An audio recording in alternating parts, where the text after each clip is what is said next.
last week on Legally Kidnapped.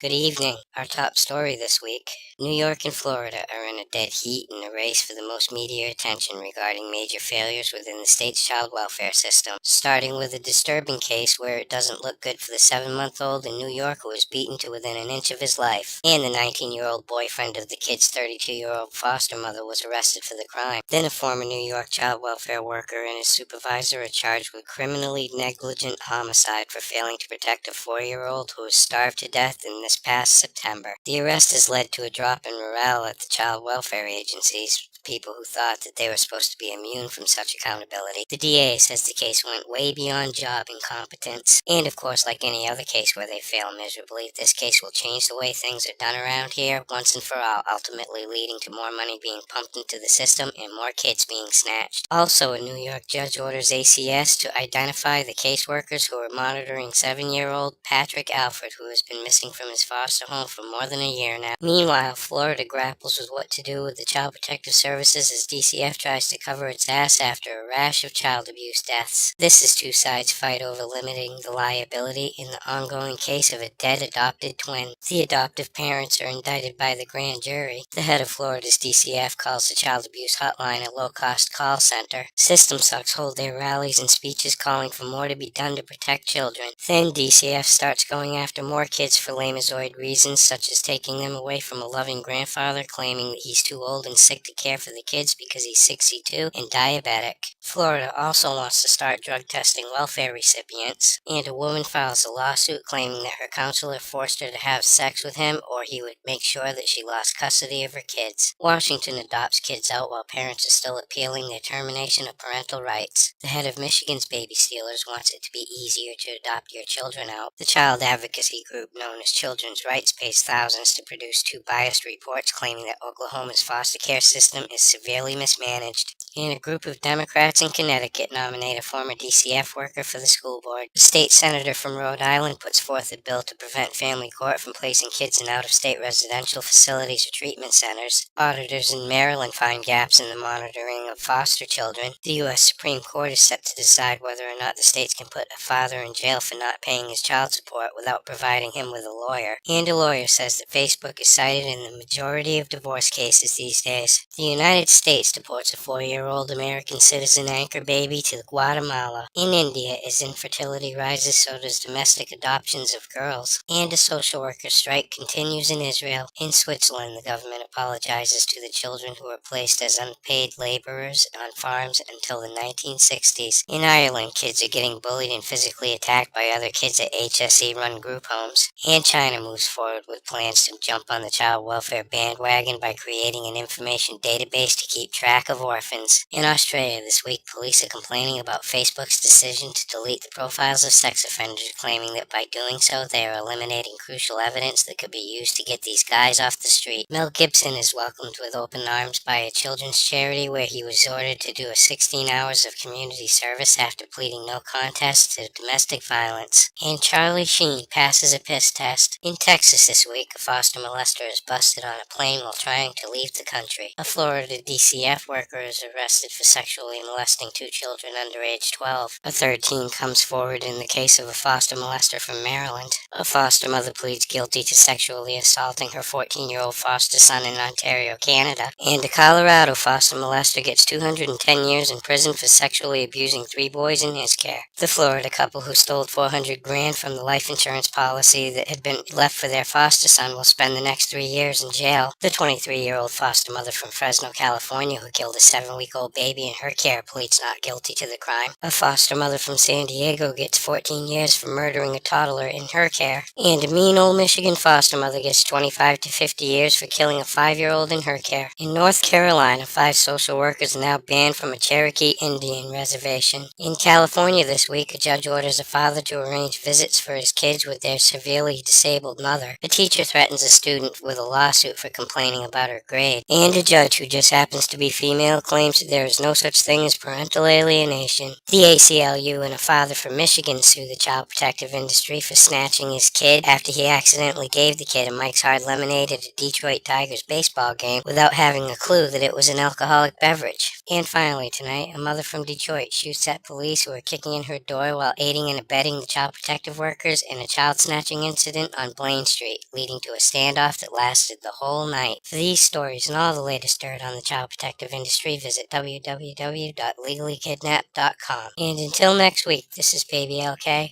over and out.